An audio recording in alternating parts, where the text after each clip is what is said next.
what was the hurdles and battle you fought to join this army or military? Yeah. I was inspired by Mrs.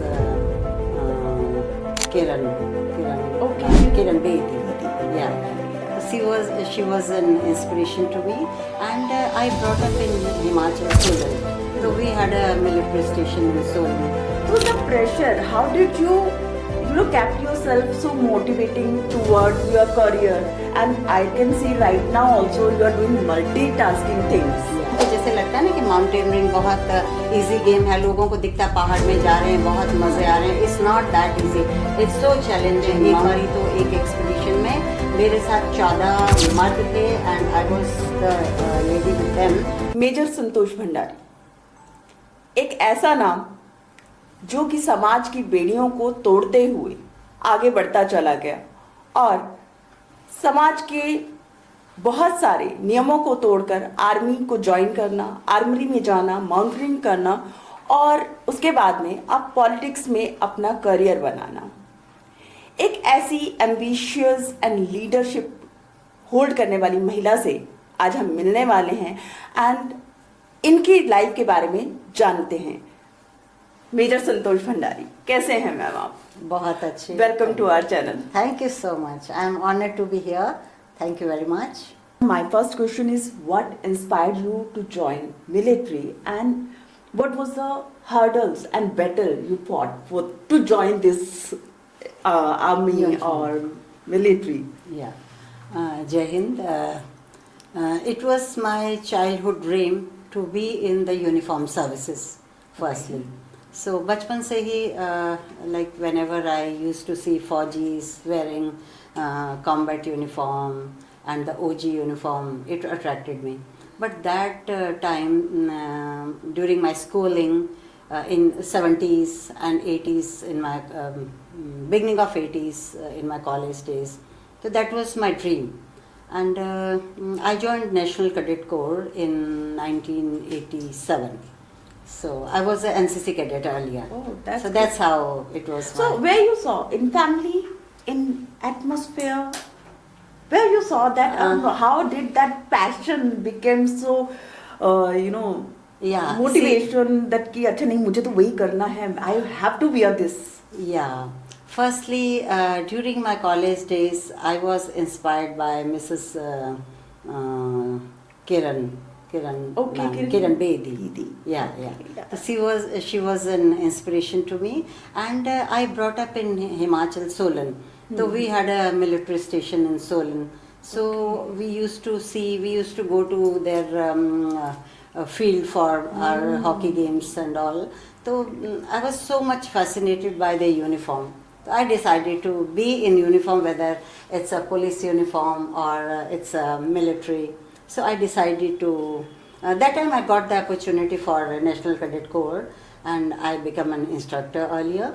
Then after 17 years of as an instructor, I got commission in NCC itself, and that's how the journey starts. Ma'am, what was your family's first reaction when you said you want to be in army, you want to be a uniformed person, being a lady, because it's not going to be easy to accept for a family also, especially in the North India. Yes. Actually, my father has been very kind and liberal to my family. I'm the eldest one in 4 brothers sisters.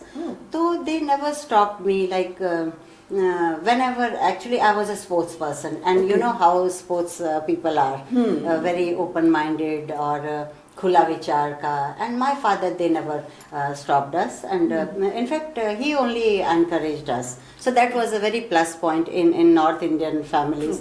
Though my dada's family, they were after my 12th class, my dadaji used to tell my father कि लड़की जवान हो रही है, अब इसकी शादी वादी के लिए देखिए. This is very common. Yeah, very common in our families, no? North India. Yeah, North India especially. Yeah. So, but my father, he was adamant कि नहीं, graduation तो लड़की को करना है. So I did my graduation, then I joined the service NCC, and the time goes, and I enjoyed तो शादी की मैम आपने? Yeah, 88 में I got married in 88. I joined NCC in 87 December. Okay. Before that we were on training at OTA Gwalior. और उसके बाद but that time I was engaged with a civilian. Okay. So then I got married in 88. My child born in 90. So it was very challenging. Looking after the family as well as the uniform services And getting married with a civilian. Civilian. So it was a little difficult, but I could manage it. So ma'am, if you see, being a female, Yeah. managing lots of things. Yes. What was the pressure? How did you kept yourself so motivating towards your career? And I can see right now also you are doing multitasking things. Yeah. तो कितना difficult था और क्या challenging रहा आपने जहाँ पर, लेकिन फिर भी उस फायर को आपने बनाए रखा, उस फायर को तो आप जाते रहे? हाँ, तो शुरू से ही मैं बड़ी ambitious kind of a lady रही हूँ. मुझे करियर के लिए I could leave everything. I was so I think कुछ लोगों को ये बात पसंद नहीं आएगी, लेकिन एम्बिशियस के आगे तो नोबडी कुड स्टॉप मी. तो मेरा सबसे पहला वही रहता था कि जहाँ आप नौकरी कर रहे यू शुड गिव योर 200%. तो सम टाइम इस प्रोफेशनल जो लोग होते हैं वो अपनी फैमिली में कहीं ना कहीं थोड़ा सा एडजस्टमेंट करना पड़ता है. And so same thing I did. But I could manage both the things. Like especially in our service, we used to get transferred after 3 years, 2.5 years. तो मुश्किल तो होता है, challenging रहा है. And ma'am, how was that reflection of your job on your family and the experiences which have actually impact your family? Do you have any experience which you can say कि देखो, parents के घर में जब तक रहते हैं तो दे अंडरस्टैंड, बट ये ससुराल वालों को थोड़ा लगता है कि आदमियों के साथ नौकरी करना, हाँ, and that to be with the uniform people, फौजियों के साथ में नौकरी करना वो रहता है. एंड थोड़ा सा बैक ऑफ द माइंड होता ही था, but then they understood it. And since it was a very touring job, like I used to have camps, और कैंप्स भी समटाइम लाइक जैसे रिपब्लिक डे कैंप आप लोग देखते हैं दिल्ली में होता है, वो 2-2 महीने का कंटिन्यूसली आप घर छोड़ के, एक बहू घर छोड़ के 2 महीना कैंप में है, तो रिएक्शंस तो कोई बहुत अच्छे नहीं रहेंगे.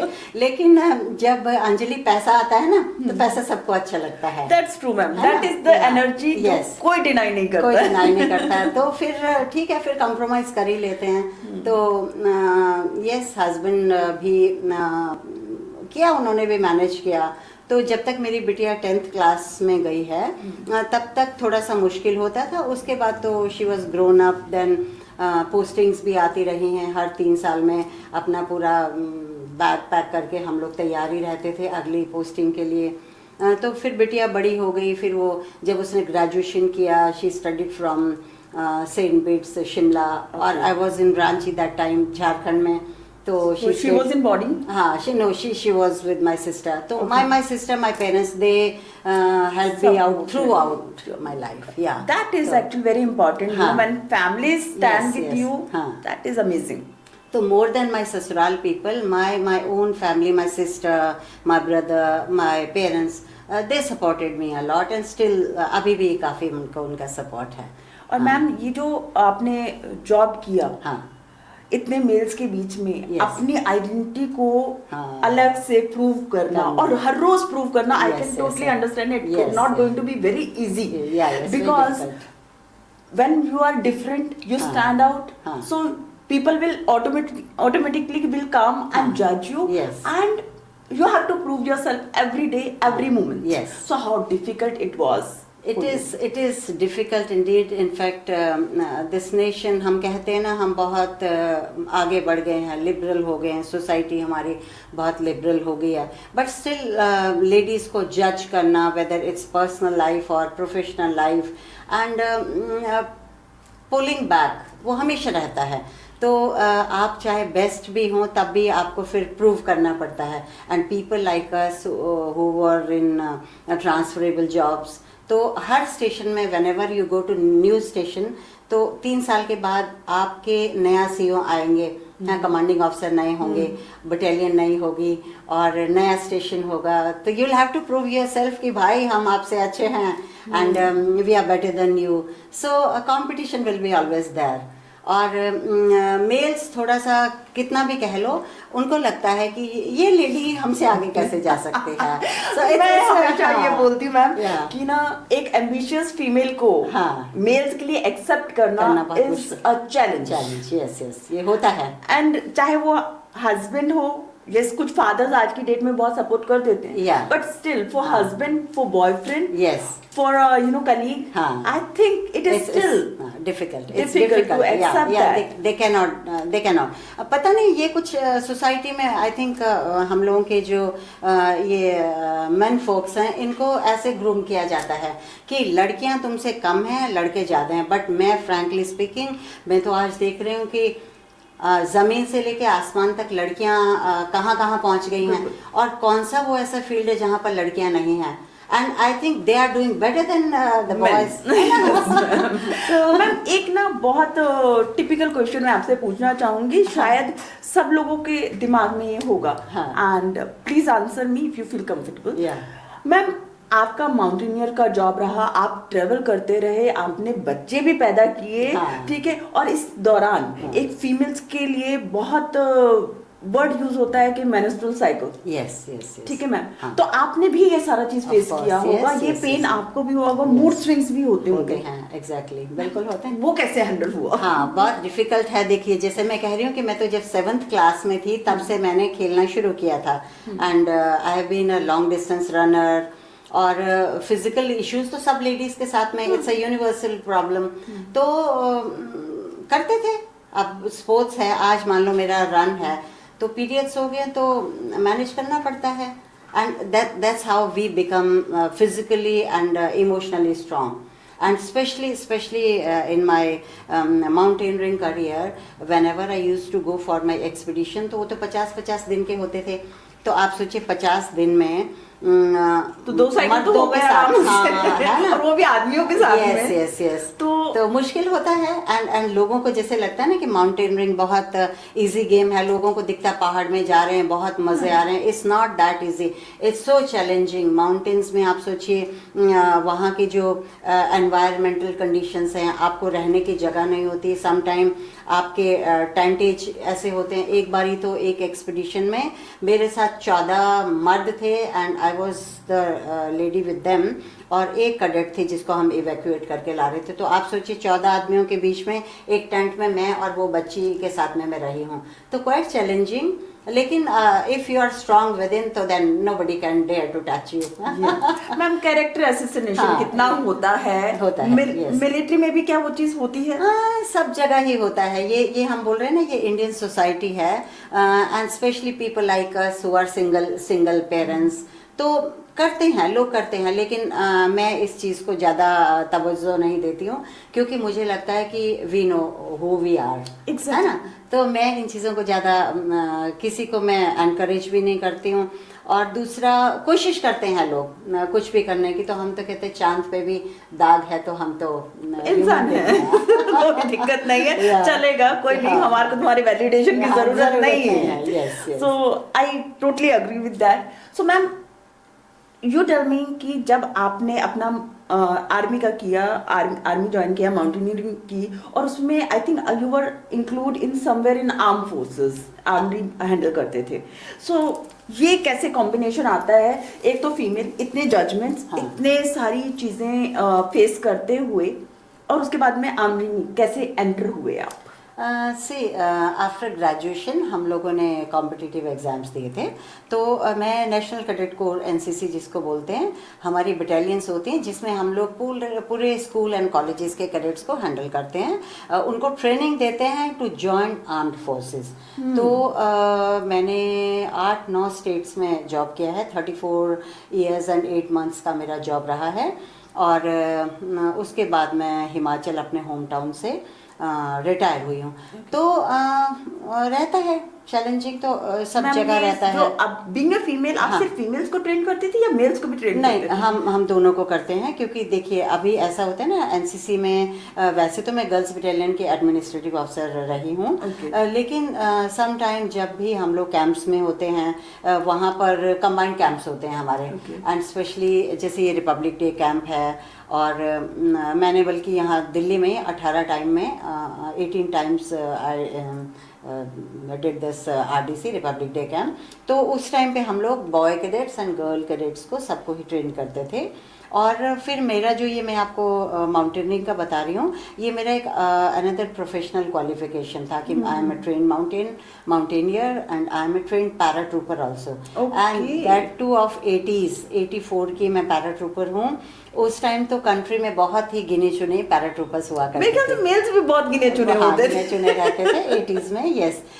लेकिन I was one of the lucky So one. basically, I can say I'm meeting a very courageous soul who's very Yeah. ambitious. हाँ. So it is really a pleasure to meet you, ma'am. Again, I will like to mention. Thank you so much. Thank you. So, ma'am, what do you feel? Where you feel actually difficulty to train your cadets, like to males or to females?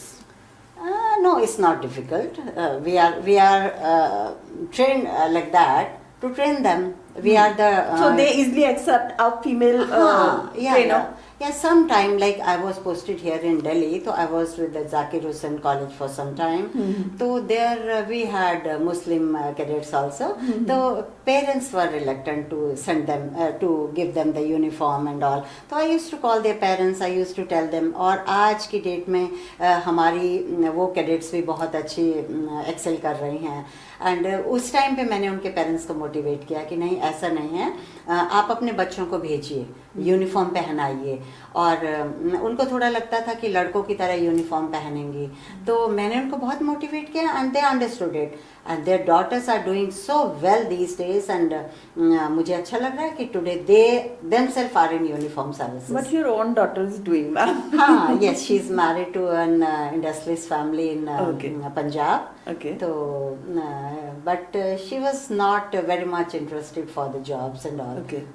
So she is enjoying her life, and she has a kid of 2.5 years. I'm a nanny ma. Oh, that's great. So fit and ambitious Nanima we are meeting here. So that is Thank great you. meeting. Thank Ma'am, you. what about your spiritual part? Because as I can see in your attire, you are wearing so many rudraksha, Yes, you are yes. having long tika. तो ये कहीं ना कहीं spirituality को symbolize करता है। आप Yes, nature yes. के तो बहुत करीब रहती ही Yeah, हैं। yeah. तो how come you incorporate with nature, meditation and your job profile? या एक्चुअली क्या होता है ना कि हम लोग अंदर से बहुत प्योर सोल्स होते हैं सब, तो अपने अंदर की जो आत्मा को जब आप पहचान जाते हैं तो अपने आप ही, तो आई ऑलवेज से कि I am a Himalayan soul, that's why Himalayas fascinate me, और इसीलिए मैं हिमालय की तरफ दौड़ी चली आती हूँ। और मैंने तो 2-3 बार रिग्रेशन भी करवाया है, पास्ट लाइफ रिग्रेशन, तो उसमें भी मुझे पता चला कि I was Himalayan yogi in my last जन्मास। I don't know how true it is, but some way I feel कि yes, I am a Himalayan yogi, क्योंकि I feel that connection whenever I go to Himalayas. During my expedition also I felt that. और अभी from last 10 years मैं 4 धाम यात्रा कर रही हूँ पिछले 10-15 साल से। हर साल मैं बद्रीनाथ, केदारनाथ, गंगोत्री, यमुनोत्री जाती हूँ, और वैष्णो देवी मुझे 30 साल हो गए हैं जाते हुए। Wow. तो माँ की बहुत ब्लेसिंग्स है, तो समहाउ मुझे लगता है कि कहीं ना कहीं हमारा जो यूनिवर्सल कनेक्शन है वो है। और अभी तो मेरे पास टाइम है आफ्टर माय रिटायरमेंट, तो I do yoga, meditation, I believe in sun energy, moon energy, universal energy energy, yes yes, and they impact yes you. yes yes, very much. So during the I think new moon हाँ, new and moon, the yes. full day, moon, हाँ, yes, yes. आप उसको deeply feel कर हाँ, सकते feel हैं। करती हूँ। I do meditations. जिस दिन पूर्णिमा की रात होती है मैं अपनी छत पे बैठ जाती हूँ। I have got a beautiful terrace garden, तो वहाँ मैं बैठती हूँ। I feel that energy, and आपका पूरा बॉडी चार्ज हो जाता है। You can feel it, Yes. You can always feel it, and when ever I am in Himalayas I feel that connection. और ये जो आप तिलक की बात कर रहे हैं, देखिए यूनिफॉर्म में जब तक थे तब तक तो हम नहीं पहन सकते थे, बट अब तो मैं जिस दिन से मैं रिटायर हुई हूँ उस दिन से मैं ये चंदन, अष्टगंध और केसर का तिलक लगाती हूँ। और kesar gives you the sun energy. Yes, तो ये काफी सन एंड बृहस्पति दोनों की एनर्जी देता है। And you are wearing very big marks also, so I can you know sense that energy still, the passion and ambition is still there. मेरे ख्याल से मैम आई थिंक ये लास्ट मोमेंट तक रहेगा, till the last breath of yours. Yes. And I feel being a Hindu, being a सनातनी, we should wear this. Yes. ये मुझे ऐसा फील होता है Yes, कि ज़रूर लगाना चाहिए। जो भी चीज़ आपको एनर्जी दे रही हैं, चाहे वो आपके थॉट प्रोसेस हैं, चाहे आपकी एनवायरमेंटल थिंग्स हैं, जंगल, पानी, सूरज, है ना, पंच तत्व जो आपको एनर्जीज देते हैं, you should feel it and you should enjoy it. Ma'am अभी जिस टाइम पे हम लोग ये बात कर रहे हैं, इस समय पे कुंभ भी चल रहा है। कुंभ चल रहा है, हाँ। तो मैम आपका जाना हुआ? नहीं, अभी मेरा जाना नहीं हुआ। मैंने आपको बताया ना कि now I am into politics also. Yes. तो अभी मेरे पास थोड़ा सा, I have been very busy from last 2 weeks. In fact Dehradun में अगर आप लोगों ने कुछ मेरी वीडियोस देखी होंगी तो मैं तो सड़कों पे ही घूम रही हूँ अभी। जी मैम, मैं उस एक्सपीरियंस के बारे में भी जानना चाह रही हूँ। आई थिंक आप अभी देहरादून में भी थे, फिर महाराष्ट्र में भी थे। हाँ, अभी गुजरात से आ रही हूँ। हाँ, अभी आज सुबह इनफैक्ट मैं 5 बजे आज मैं सुबह 5 बजे ही तो पहुंची हूँ मैम गुजरात से। ये वाला थोड़ा एक्सपीरियंस में बताइए, कैसा हाँ। चल रहा है आपका political career? And I think more than career, I think you are looking for that कि नहीं, इन्वॉल्व रहना है और हाँ। कुछ देश के लिए करना है, जो yes. मुझे आपकी वीडियोस और Yes, इससे yes, देखने yes, को yes, मिलता yes, है। yes, हाँ। तो मैं आपको बता दूं कि मैं अभी उत्तराखंड क्रांति दल की महिला प्रकोष्ठ की अध्यक्ष हूँ, केंद्रीय अध्यक्ष हूँ। और मेरा मोर देन पॉलिटिक्स, मुझे ये लग रहा है कि हमें अपने समाज के लिए एक तो लोगों को जागरूक करना है, और दूसरा जो भी हम जिस भी रूप में उनकी मदद कर सकते हैं वो ज़रूर करना है। लाइक जैसे अभी मैंने पिछले 3 महीना पहले ही पार्टी ज्वाइन की है। उससे पहले अभी केदारनाथ में बाय इलेक्शन हुए थे। तो केदारनाथ में जब बाय इलेक्शन हुए थे तो जो किस पार्टी को ज्वाइन किया? मेरा उत्तराखंड क्रांति दल है, which is a local regional party, हाँ, जिन्होंने उत्तराखंड को बनाया है। 42 शहादतें हमारी पार्टी की हुई हैं, उसके बाद उत्तराखंड बना है। तो मैंने इसलिए, देखिए मुझे दोनों पार्टी, राष्ट्रीय पार्टीज ने बोला था ज्वाइन करने के लिए। इनफैक्ट आप पार्टी ने भी मुझे, जब मैं रिटायरमेंट के बाद आई थी तो मुझे उन्होंने ज्वाइन करने के लिए कहा था। लेकिन मुझे लगा कि देखिए रूलिंग पार्टीज में तो बहुत आराम से आपकी एंट्री हो सकती है, लेकिन मैंने चूज किया एक लोकल पार्टी को, एक स्टेट की पार्टी को, कि रीजनल इश्यूज जितने भी हैं वो रीजनल पार्टी ही देख सकती है। राइट। सो इसलिए मैंने रीजनल पार्टी को चुना है और उनके साथ में आजकल काम कर रही हूँ। काम से ज़्यादा इनफैक्ट मैं सड़कों पे ज़्यादा हूँ, लोगों के जो सामाजिक मुद्दे हैं उनको लेकर। अभी जैसे उत्तराखंड में यूसीसी शुरू हो गया है, और यूसीसी में भी लिव इन रिलेशनशिप का जो इशू है, उत्तराखंड उसको एक्सेप्ट नहीं कर रहा है। तो सभी लोग कह रहे हैं कि हमको यूसीसी में लिव इन रिलेशनशिप नहीं चाहिए। तो उसके लिए मैंने अभी पिछले दिनों महामहिम राष्ट्रपति महोदय के लिए एक सिग्नेचर कैंपेन शुरू किया था। लेकिन अनफॉर्चुनेटली क्या हुआ कि जिस दिन मैंने ये सिग्नेचर कैंपेन शुरू किया तो अभी घंटा घर देहरादून में हम लोग, पार्टी के लोग अभी आ ही रहे थे कि पुलिस ने हमें डिटेन कर दिया।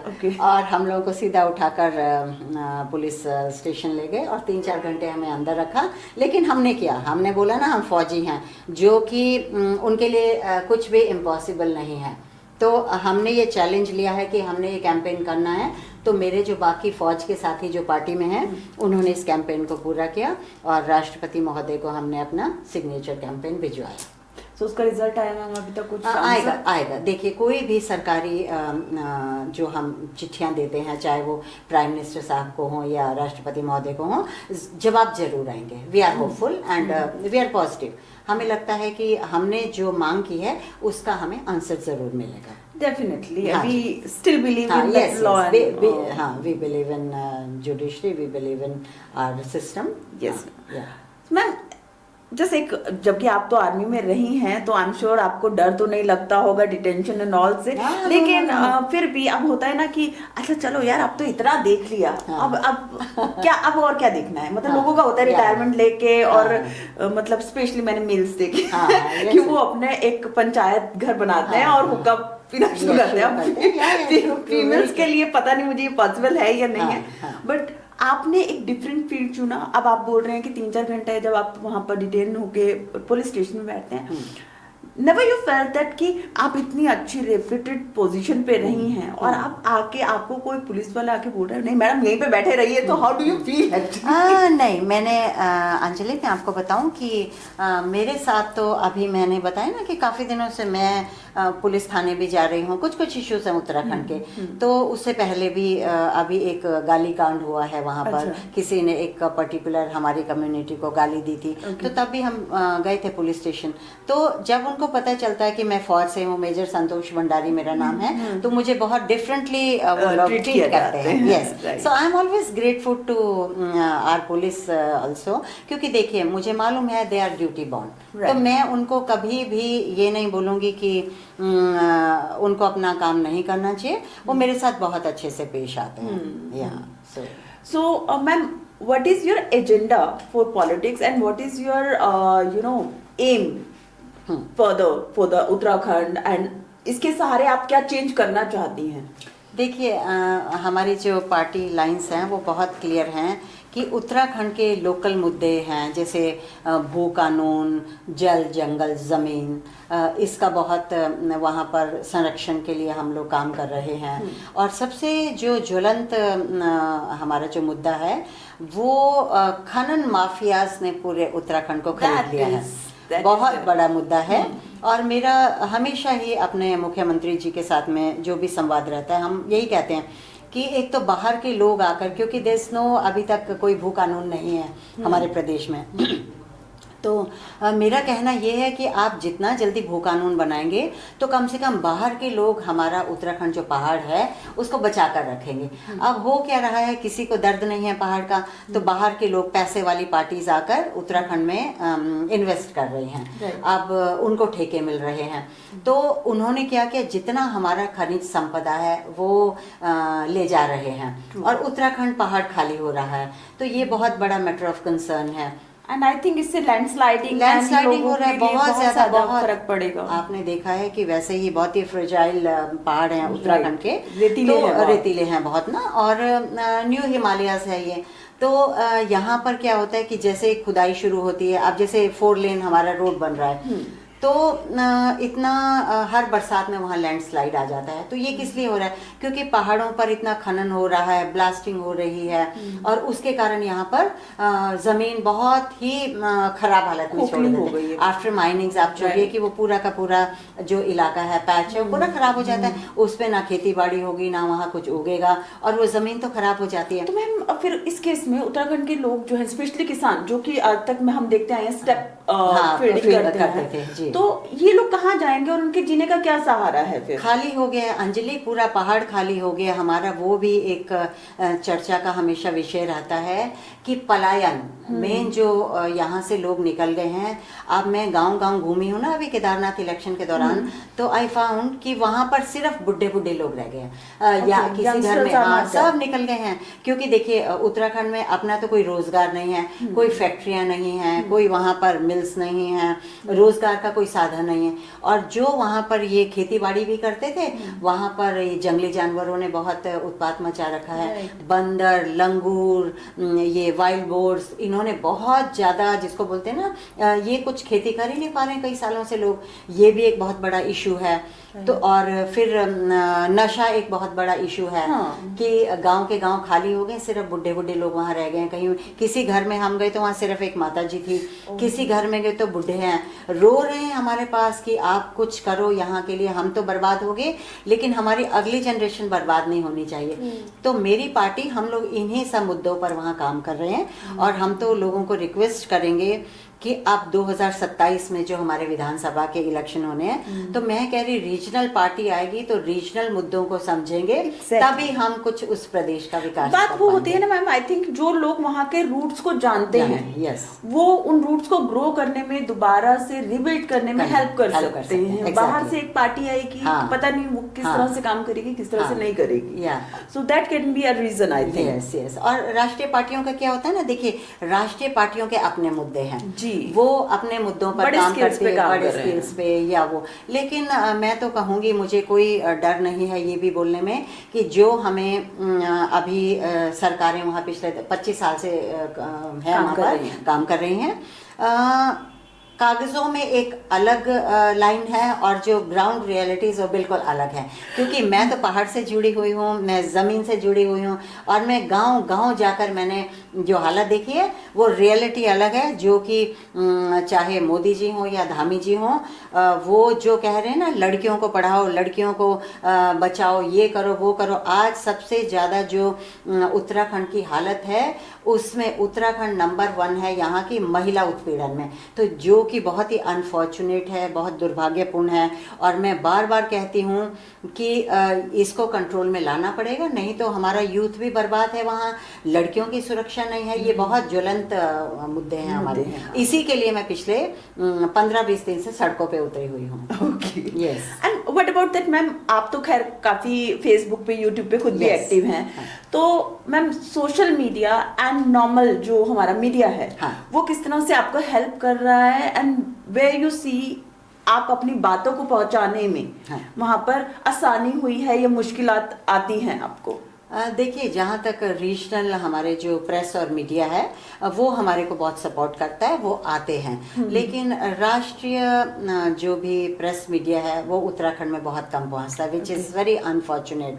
और सब लोग जानते हैं कि बीजेपी ने तो पूरे मीडिया, प्रेस मीडिया को हैंडल कर रहे हैं ये लोग, क्योंकि पैसे वाली पार्टी है और हम लोग बहुत गरीब पार्टी है। हमारे पास स्ट्रैप पे हैं, सो फंडिंग है ही नहीं। यस, और ना तो हमारे पास दारू देने के लिए पैसा है, ना हमारे पास इनको साड़ियाँ देने के लिए पैसा है, ना हमारे पास इनको ढोलक चिमटा देने के लिए पैसा है। हम सिर्फ इनको अपनी जो हमारी वर्ड ऑफ माउथ है और जो कन्विंसिंग पावर है वो हमारी पावर है।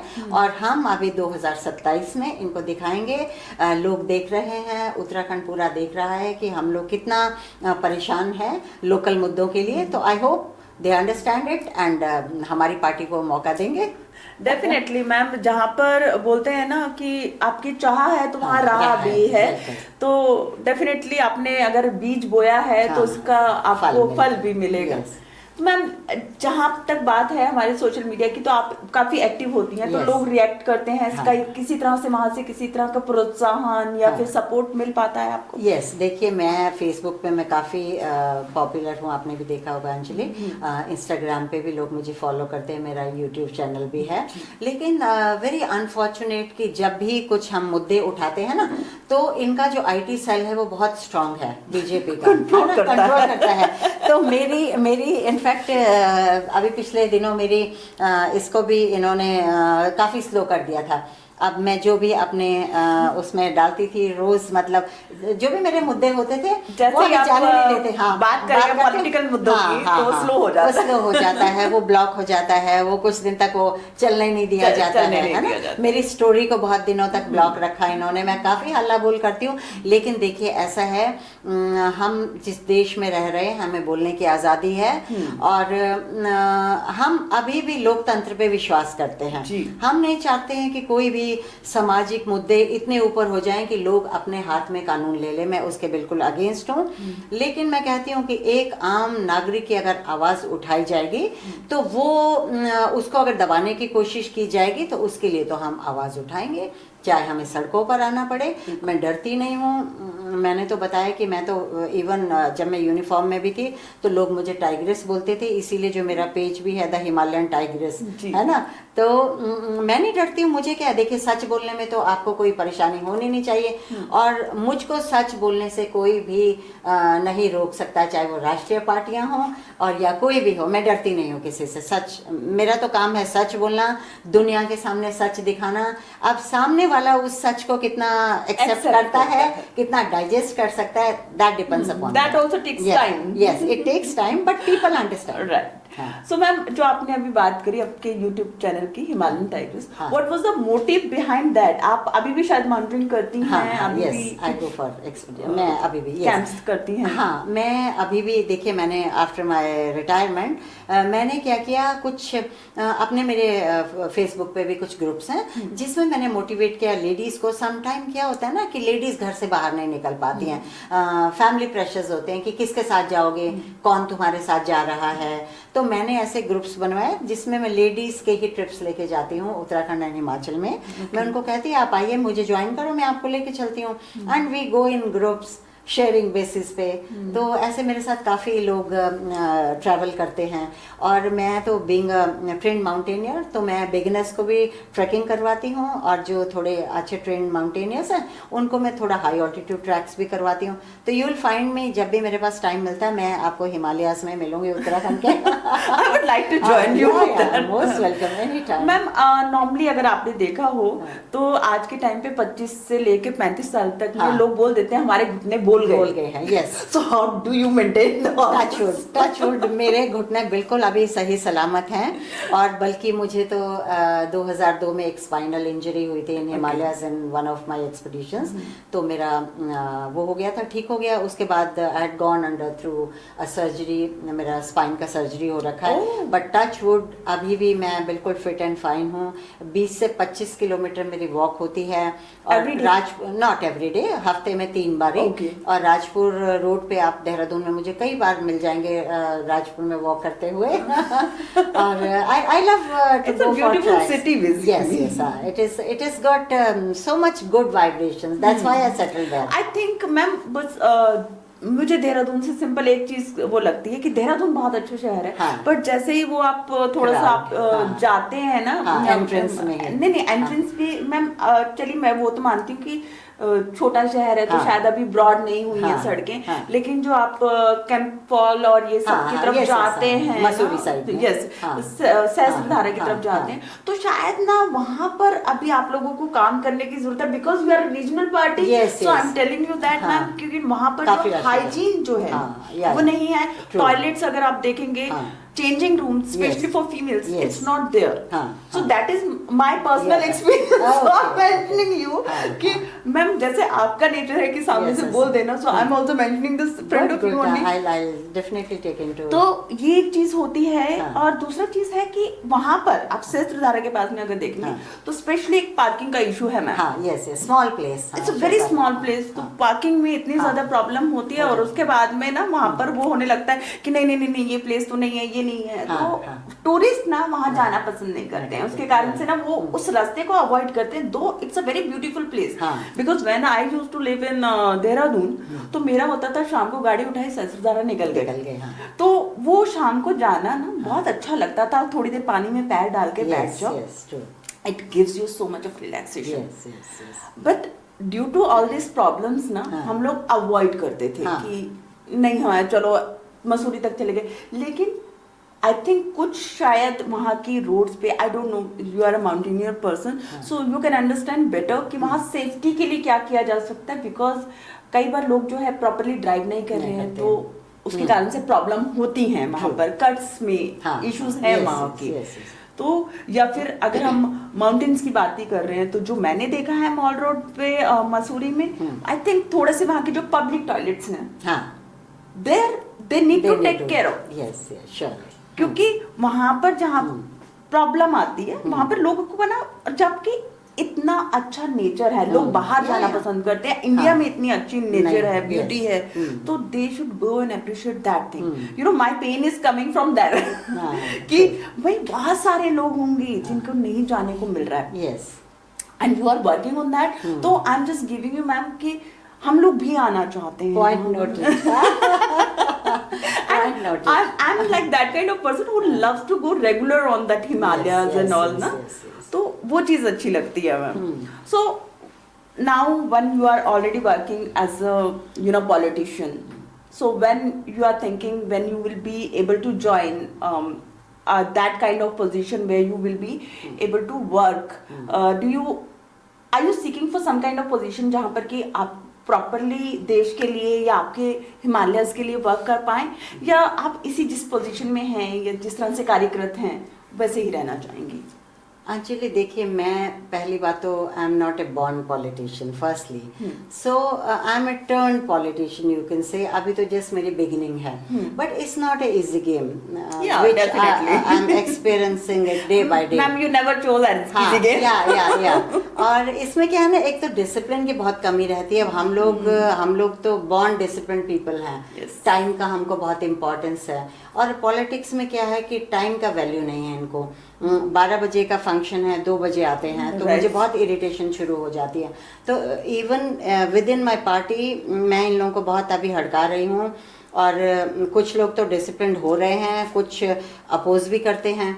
और स्पेशली होता क्या है ना, अगेन यहाँ पे फिर वही लेडीज वाली बात आ गई है, women. How to go down front of her. No, and secondly कि how come this lady who just joined 3 months ago and she got this love and affection from the people of Uttarakhand. हाँ, तो अभी हमने कहा ऐसा है, देखिए जो ज़मीन पे काम करेगा, मैं लोगों को यही कहती हूँ कि पहले आप लोगों से जुड़िए, उनके दिलों में जाइए, वो आपको प्यार करेंगे, वो आपको समझेंगे, और तब आप उनसे वोट मांग सकते हैं. ठीक है, तो मेरा कोई ऐसा एजेंडा नहीं है कि मुझे उत्तराखंड की सीएम बनना है या मुझे मिनिस्टर बनना है. मेरा काम है, एक तो मैं पार्टी को मजबूत करने के लिए आई हूँ, थोड़ा सा पार्टी में जो भी चलो हमारी गलतियाँ हुई होंगी पिछले लोगों से, हमारे वी हैड 7 MLAs, वो सब बीजेपी ने खरीद लिए. अब उसके लिए मैं जिम्मेदार नहीं हूँ. पीपल आस्क मी कि क्या, तो हमने कहा हम अपना नया एजेंडा लेकर आएंगे. राइट, ठीक है. मैंने अभी ज्वाइन किया, मेरे साथ बहुत सारे अभी आर्मी ऑफिसर्स हैं, आर्मी जवान्स हैं, आर्मी JCOs हैं हमारे साथ. महिला शक्ति जुड़ रही है, लोग मुझसे अभी इम्प्रेस हो रहे हैं, और उनको लगता है कि yes there is some lady who can guide them. है ना, लीडर. देखिए, अगर आपका लीडर अच्छा है, आज दुनिया मोदी जी के पीछे क्यों घूम रही है? क्योंकि मोदी जी में वो करिश्मा है, नो, कि वो दुनिया को मतलब अपने साथ लेके चलने वाले हैं, अपने साथ लेके, और he can stand out. Yes, है ना, he is an extraordinary personality. ठीक है ना, तो लोग क्यों आपको पसंद करें, आपके पास उसका एक आंसर होना चाहिए. तो आज अगर मान लो मेजर संतोष भंडारी को उत्तराखंड प्यार दे रहा है, तो वो मेरे इसलिए दे रहा है कि मैंने 3 महीने में कुछ तो किया होगा. राइट. और फिर होता क्या है कि सभी जगह ये रहता है कि ये लेडी हमसे आगे ना पहुंच जाए, लेकिन हमने कहा ऐसा ना, एक तो किस्मत, भाग्य. अगर आपके भाग्य में राजयोग लिखा है, अब आप देखिए मिसेस राबड़ी देवी हैं, सब लोग जानते हैं वो क्या थी, तो वो अगर बिहार को चला सकती तो वाई नॉट. लालू जी अंदर थे और राबड़ी जी के नाम पे सब चल रहा था. तो मैं यही तो सोचती हूँ कि जब मिसेस राबड़ी देवी जैसे अपना स्टेट चला सकती है, तो हम लोग तो पढ़े लिखे uniform personal retired class 1 officer हैं, वाई नॉट अस? एग्जैक्टली, है ना. And why not women of Uttarakhand? मैं तो कहती हूँ आज तक, अभी तक उत्तराखंड में एक भी महिला मुख्यमंत्री नहीं आई. हम आपको महिला मुख्यमंत्री देंगे, आप हम पर भरोसा कीजिए. हम आपको अपने एजेंडा पॉइंट्स बताएंगे, हम अपने मैनिफेस्टो बना रहे हैं अभी, तो हम बताएंगे ना कि अब हम इन राष्ट्रीय पार्टियों से क्या अलग कर सकते हैं. लेकिन आप हम पे विश्वास जताइए, और नॉट ओनली विश्वास जताइए, आप हमें वोट दीजिए. बिना वोट के तो हम भी कुछ नहीं कर पाएंगे. तो कीजिए, है ना. आप हमें सपोर्ट करो, वोट दो, और फिर हम आपको दिखाते कि उत्तराखंड को क्या चाहिए, हम क्या बनाएंगे. और इतना हम गारंटी दे सकते हैं कि हम बीइंग अ सोल्जर, हम बहुत ईमानदारी, 200% ईमानदारी से ग्राउंड पे काम करेंगे, कागजों में नहीं करेंगे. That's my agenda. तो मैम इसमें जो है पारदर्शिता कितनी होगी आपकी पार्टी के साथ में, क्योंकि हर पार्टी आती है, क्लेम करती है ये चीज कि ना बहुत पारदर्शिता मिलेगी. What will be the proof कि आपकी पार्टी जो है, या आप इतने अच्छे से मतलब पारदर्शिता से, ट्रांसपेरेंसी से काम करके? आप ट्रांसपेरेंसी तो अंजलि, जब हमको मौका मिलेगा, इस बात का तो मैं आंसर उस वक्त दूंगी कि आप देखिए, है ना, everything should be in your portals. Yes. हाँ, वो पता चलता है। एक बंदा, हमारे कई इंडियन आर्मी में भी जर्नल्स हैं जो मारुति कार में ही लास्ट तक घूमे हैं, तो वो बताता है ना कि उन्होंने यहाँ कोई पैसा नहीं बनाया है, ठीक है ना। तो सेम वे आप देखिए कि जब एक पार्षद कह लो या कोई मेयर कह लो या कोई मंत्री कह लो, जब वो पार्टी को ज्वाइन करता है तो उसके असेट्स क्या होते हैं, और आप 2-4 साल में आप उनके असेट्स देखिए, तो वो असेट्स कहाँ से आ रहे हैं, क्या उनकी तनख्वाह से इतना बना रहे हैं ये, तो ये these are questions to be asked, है ना। आप पूछिए उनसे कहाँ से आ रहे हैं। मैम उनसे पूछा जाता है, अगर कोई जवाब नहीं देगा, कोई जवाब नहीं देता है। और उसके बाद तो आप होते हैं मैम चैनल हमारे। हाँ, तो आई विश हम सत्ता में बैठे अंजलि, और मैं दोबारा आपके साथ यहाँ पर पॉडकास्ट करूँ। मैं तो महादेव को प्रे करूंगी। यस श्योर, आप हमें मौका दो, आप 2 साल हमें वहाँ पर सत्ता में बिठाइए, और 2 साल के बाद आप हमसे पूछिएगा, हम उसके जवाब आपको तब देंगे। मैम आप मिलिट्री बैकग्राउंड से रहे, बहुत discipline, and now you are in somewhere that kind of field जहाँ पर कोई डिसिप्लिन है ही नहीं, कोई समझना भी नहीं जाता। आई थिंक एजुकेशन लेवल का भी बहुत फर्क होता है, मैनर्स का बहुत ग्रूमिंग का बहुत फर्क है। हाँ। तो कैसे मैनेज करते हैं? मुझे इरिटेशन हो रहा है, मैं वो भी करती हूँ, लेकिन जो पुराने लोग मुझे कहते हैं कि थोड़ा पेशेंस रखिए, क्योंकि मुझे तो फिर आदत है ना डंडा चलाने की, तो स्पेशली मैं टाइम को लेके बहुत पंक्चुअल हूं। इसी कारण से, sorry to interrupt, I think यही कारण था जब किरण बेदी मैम जो हैं वो सरवाइव नहीं कर पाई थी पॉलिटिक्स में। So don't you think you need to take learning from that? Yes actually क्या है ना, देखिए बैलेंस बनाना जरूरी है। मुझको कुछ अडेप्ट करना है पॉलिटिकल इससे, और उनको मैं कुछ सिखाना चाहूंगी डिसिप्लिन। तो आई एम ट्राइंग दैट। मैं पिछले 3 महीने से कोशिश कर रही हूँ, स्पेशली टाइम को लेकर मैं काफी पर्टिकुलर हूँ, तो लोग आना शुरू हो गए हैं। स्पेशली जब मैंने अपने घर में कैंप ऑफिस भी खोल रखा है, तो मैंने बता रखा है कि 10 मिनट वेट करूंगी आपके, उसके बाद मेरा शुरू हो जाएगा मीटिंग, उसके बाद आप प्लीज कृपया अंदर आने की आपको जरूरत नहीं है। तो डर के मारे सब आ जाते हैं। So I am happy for that. At least they are learning it, and ये उनके ही बेनिफिट में है, ये उनके बेनिफिट में है। आई थिंक फिर जनरेशन टू जनरेशन हम लोग पास ऑन करते हैं वो चीजें, क्योंकि देखिए बच्चे भी जो होते हैं घर में, वो शायद आपकी बातों को सुनते हैं, ऑब्जर्व करते हैं कि अच्छा ठीक है टाइम पे जाने की बात भी हो रही है, तो शायद ही कहीं ना कहीं उनके अंदर में एक सीड तो बोता ही है कि टाइम पे पंक्चुअलिटी पे पहुंचना है। Grooming is must in life. So आपके लिए ये एक नया एक्सपीरियंस हो रहा होगा आई थिंक। एंड जब बात अगर पॉलिटिक्स की आती है, जहाँ पर एसेट्स बनाने की आती है, तो मैम आई थिंक आपके पास में शुरू से बिगनिंग से आपके पास में इस तरह का तो कंफर्टेबल माहौल रहा कि जहाँ पर आपको शायद उसकी जरूरत नहीं थी, नेम फेम भी इतना आया, फिर भी आपको एक पॉलिटिक्स में आने के लिए एक इच्छा थी, आप शायद आ गए, लेकिन आगे क्या? अब आ तो गए। नहीं, इच्छा मेरी अंजलि कभी नहीं थी पॉलिटिक्स में जाने की। इनफैक्ट मुझे 2 साल पहले भी मेरे एक कर्नल सर हैं, मेरे माउंटेनियर सीनियर, उन्होंने मुझे 2 साल पहले कहा था कि आप आइए, हमको आपके जैसे डायनेमिक लेडी, उन्होंने पर्टिकुलर वर्ड यूज़ किया था कि हमको आपके जैसे डायनेमिक लेडी की ज़रूरत है पॉलिटिक्स में।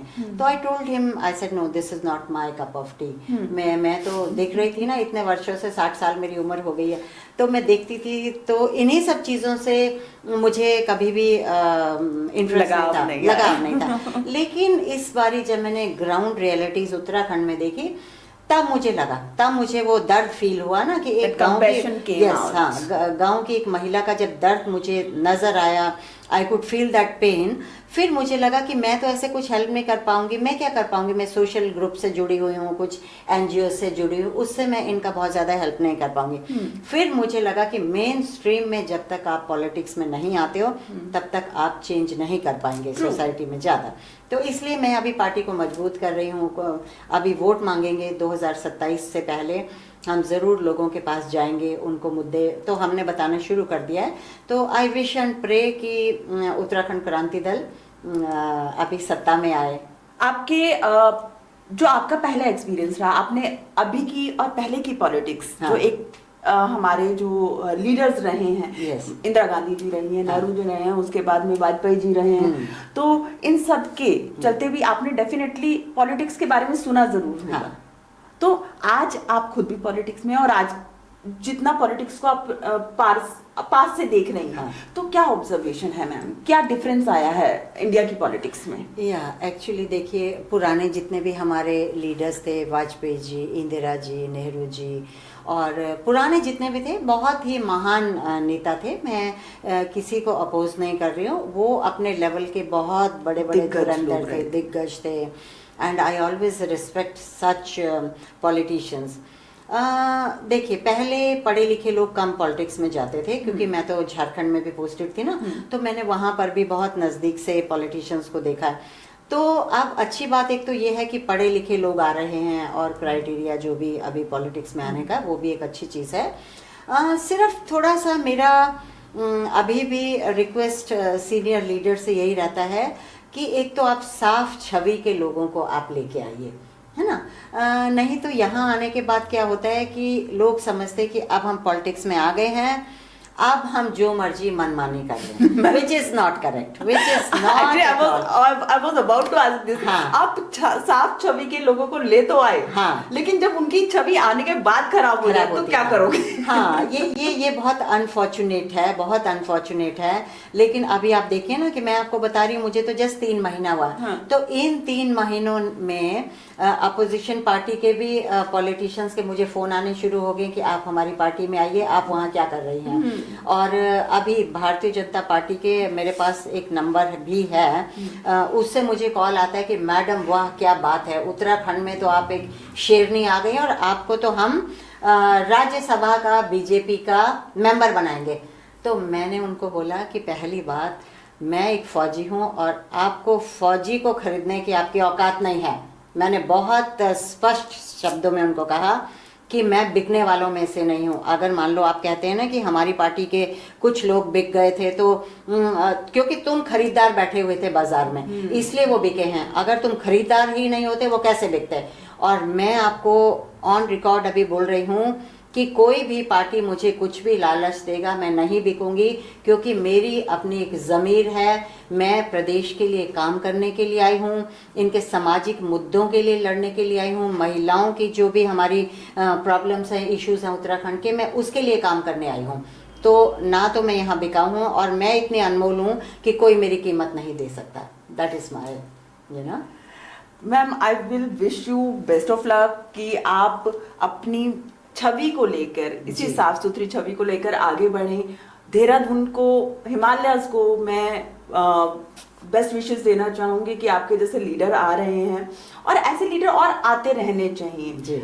तो आपका एक कार्यकाल शुरू हो। I will be waiting desperately कि आपका कार्यकाल शुरू हो, जिसमें कि आपके पास पोजीशन हो, और उसके बाद में हम और आप बात करें, एंड आई एम श्योर मैं उस दिन आपसे बेझिझक ये पूछ पाऊं कि मैम आपकी एसेट कितनी थी और आप कितने हैं। यस, बिल्कुल। और आप मुझे वो क्लियरली जवाब दें तो मजा आएगा। बिल्कुल। मैं तो बल्कि अंजलि, यू वोंट बिलीव, अभी मैं आई स्टे इन देहरादून, तो मेरे पास 4 BHK का घर है, ठीक है, और बड़ी गाड़ी मेरे पास है। तो मैं तो वही कह रही थी कि अच्छा है ये सब कुछ असेट्स मेरे पास है, नहीं तो लोग कहते हैं कि ओ माय गॉड, मैडम की फलानी गाड़ी है और मेरे पास अभी 2 गाड़ियां हैं और बहुत बड़ा घर है। तो मैंने कहा कोई ये नहीं बोलेगा कि इन्होंने पॉलिटिक्स में आने के बाद and it will be remain there, God will, है ना। तो हम जो भी बनाएंगे, हम जनता के लिए बनाएंगे। That is my wish and pray for God कि ईश्वर मुझे मौका दे उत्तराखंड को सर्व करने का। तो बस यही मेरी दुआ है। Thank you so much.